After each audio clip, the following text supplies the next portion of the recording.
श्री शिवाय नमस्तुभ्यम। हर हर महादेव।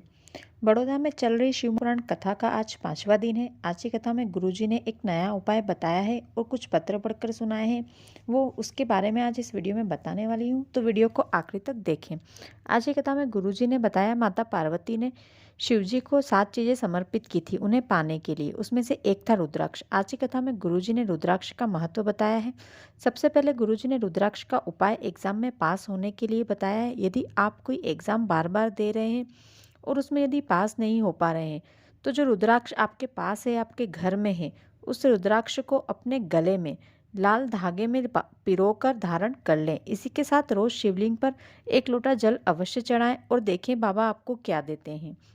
इसके बाद गुरुजी बताते हैं, यदि जिस समय आपकी मृत्यु होती है उस समय यदि आपके गले में रुद्राक्ष धारण होता है, तो आपको लेने यमराज नहीं बल्कि आपको लेने महादेव स्वयं आते हैं। अगली जानकारी, यदि हम रुद्राक्ष को गले में धारण करते हैं तो हम पर हमेशा महादेव की नज़र सदैव रहती है। आज की कथा में गुरुजी ने बताया माता अन्नपूर्णा का प्राकट्य कैसे हुआ। गुरुजी ने कथा सुनाई, एक बार पृथ्वी ने संसार के लोगों को जल और अन्न देना बंद कर दिया था। सभी तरफ हाहाकार मच गया। तब सभी देवता शिवजी के पास गए और उन्हें सब कुछ बताया। फिर महादेव ने पार्वती जी से कहा, जाओ माता पार्वती, पृथ्वी से पूछो वो जल और अन्न क्यों नहीं दे रही है। तब माता पार्वती पृथ्वी के पास गई और पूछा। तब पृथ्वी ने बताया कि पृथ्वी के लोग बहुत अधिक मात्रा में पाप करने लगे हैं, इसलिए मैं इन्हें अन्न और जल नहीं दे रही हूँ। तब माता पार्वती ने पृथ्वी से विनय करती है, पर वो नहीं मानती है और बोलती है मैं नहीं दूंगी। लेकिन मैं नहीं दे सकती तो क्या हुआ, लेकिन आप तो उन्हें दे सकती हैं। तब माता पार्वती ने कहा कि मैं कैसे दे सकती हूँ। तब पृथ्वी बताती है, जब शिवलिंग पर जल चढ़ाया जाता है और वो बहकर नीचे गिरता है, जिस गड्ढे में वो जल आता है तो मैं उसका भाग ग्रहण करती हूँ और उस प्रसाद के बल से मैं आपको वर देती हूँ कि आप अन्नपूर्णा बनकर सृष्टि का कल्याण करोगी। तब माता अन्नपूर्णा का प्राकट्य हुआ और वह पाताल के एक महल में जाकर अन्नपूर्णा माँ बैठ गई। माँ फिर भगवान शंकर ने उन्हें ढूंढा। ढूंढते ढूंढते भोलेनाथ ढूंढते ढूंढते पृथ्वी के पास गए और उनसे पूछा कि पार्वती जी कहाँ गए। माता अन्नपूर्णा ने बताया कि वह पाताल लोक में चली गई है। जब आप उन्हें ढूंढने जाएं तो माँ अन्नपूर्णा के भाव से जाएं और संपूर्ण विश्व के लिए उनसे भिक्षा मांगे। फिर महादेव ने माता अन्नपूर्णा के पास गए और भिक्षा मांगी।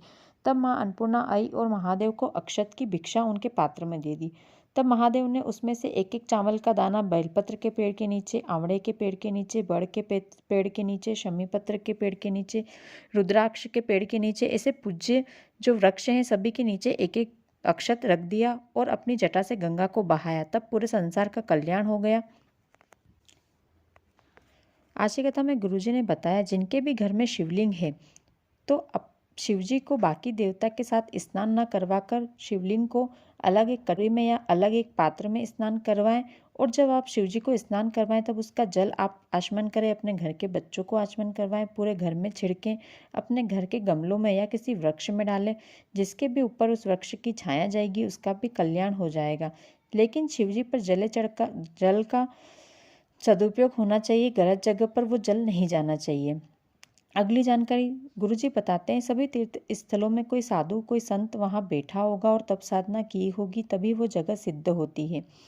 यदि हम वहाँ जाकर बैठते हैं हमारे भी काम सिद्ध हो जाते हैं। उसी प्रकार यदि हमारे आसपास कहीं शिव महापुराण की कथा हो रही है तो कथा के पंडाल में हमें जाकर अवश्य बैठना चाहिए। चाहे आप 1 घंटे के लिए जाएं, 1 दिन के लिए जाएं, 2 दिन के लिए जाएं, लेकिन वहाँ अवश्य जाना चाहिए। यदि आप कथा चल रही तब नहीं जा सकते हैं तो कथा खत्म होने के बाद पंडाल में जाकर अवश्य आएँ।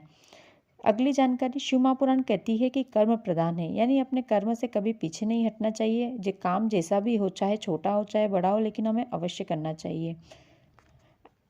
आज की कथा के कुछ पत्र। पहला पत्र जो अंजना जी ने गुजरात से लिखा है, वे लिखती, गुरुजी मैंने आपकी कथा टीवी पर देखी थी। आपका बताया पशुपति व्रत मैंने अपने बेटे की जॉब के लिए 2 बार किया। सब मुझ पर हंसते थे, लेकिन कोई भी यह नहीं सोच सकता था कि मुझे क्या मिल सकता है। मेरे बेटे की नौकरी क्राइम ब्रांच में लग गई। मेरे बेटे ने बहुत एग्जाम दी थी पर वो निकल ही नहीं पा रहा था, लेकिन मेरे पशुपतिनाथ व्रत करने पर और शिवलिंग पर जल चढ़ाने के बाद मेरे बेटे की सरकारी नौकरी बाबा ने मुझे दे दी। आज की कथा का दूसरा पत्र भारती जी ने गुजरात से लिखा है।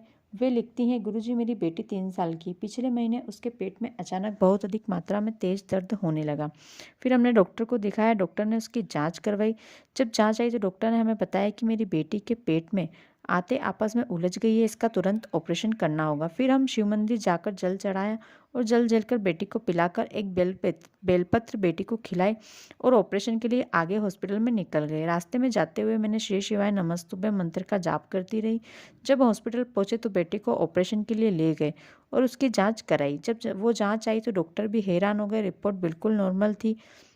हॉस्पिटल से हम सीधे सीहोर पहुंचे और बाबा ने मेरी बेटी को बचा लिया। बाबा ने हम पर कृपा करी। आज की कथा का तीसरा पत्र किरण जी ने वडोदरा से लिखा था। वे लिखती हैं, गुरुजी मेरे 2 बच्चे हैं, एक लड़का और एक लड़की। मेरा बेटा सीए की पढ़ाई कर रहा था, बहुत समय से कर रहा था पर निकल नहीं पा रहा था, एग्ज़ाम क्लियर नहीं हो पा रही थी। वह पढ़ाई भी बहुत अधिक करता था लेकिन फिर भी निकल नहीं पा रहा था। मैंने उसे शिवजी पर जल चढ़ाने को कहा। वो रोज़ मंदिर जाता, शिवजी पर जल चढ़ाता और अपनी पढ़ाई तो करता ही साथ में। जब वो सब जगह से हार गया तब बाबा ने सहारा दिया।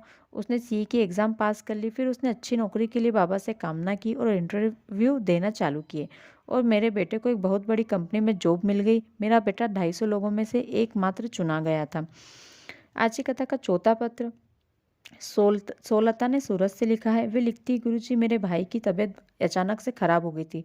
फिर हम उसे डॉक्टर के पास ले गए। वहाँ उसकी जांच हुई तो डॉक्टर ने हमें बताया कि उसकी किडनी और लीवर दोनों खराब हो चुके हैं। उन्हें 2 दिन आईसीयू में रखा। उसके बाद मैं और मेरी भाभी आईसीयू के बाहर बैठकर श्री शिवाय नमस्तुभ्य मंत्र का जाप करते रहे। 2 दिन के बाद हम मेरे भाई को लेकर सीहोर पहुंचे। वहां कंकर शंकर की पूजा की। आपके व्यासपीठ जहां से आप कथा करते हैं वहां से एक बेलपत्र ली और अपने भाई को खिलाई। शिवजी पर चढ़ा हुआ जल भाई को पिलाया। फिर वहां से आकर एक बार फिर जांच करवाई तो जांच नॉर्मल आई। अब मेरा भाई बिल्कुल स्वस्थ है, ठीक है। तो ये थी आज की कथा की कुछ विशेष जानकारियाँ, नया उपाय जो आज की कथा में गुरुजी ने बताया था। आशा करती हूँ आपको आज का वीडियो अच्छा लगा होगा। यदि आपको वीडियो अच्छा लगा हो तो अपने परिवार के लोगों के साथ, दोस्तों के साथ शेयर करें ताकि वे भी इस जानकारी का लाभ उठा सकें। साथ ही कमेंट में हर हर महादेव, श्री शिवाय नमस्तुभ्यम लिखना बिल्कुल भी ना भूलें। आज की कथा में गुरुजी ने बताया कि 12 दिसंबर से 18 दिसंबर तक माँ ताप्ती शिव महापुराण कथा बैतूल में मध्य प्रदेश में होने वाली है। इस कथा को सभी भक्त अवश्य सुने, इस कथा का लाभ सभी उठाएं। गुरुजी ने इसी के साथ ये भी बताया कि वहाँ किस प्रकार की व्यवस्थाएं की जा रही है, कैसे सभी के रहने, खाने, पीने, नाश्ता की व्यवस्था वहाँ की जो आयोजक हैं वो कर रहे हैं। यदि आप भी वहाँ की सभी व्यवस्थाओं के बारे में जानना चाहते हैं या फिर ये जानना चाहते हैं कि आप बैतूल तक कैसे पहुँचे, वहाँ की कथा का श्रवण कैसे करें, तो मैं उसका एक अलग से वीडियो बनाने वाली हूँ।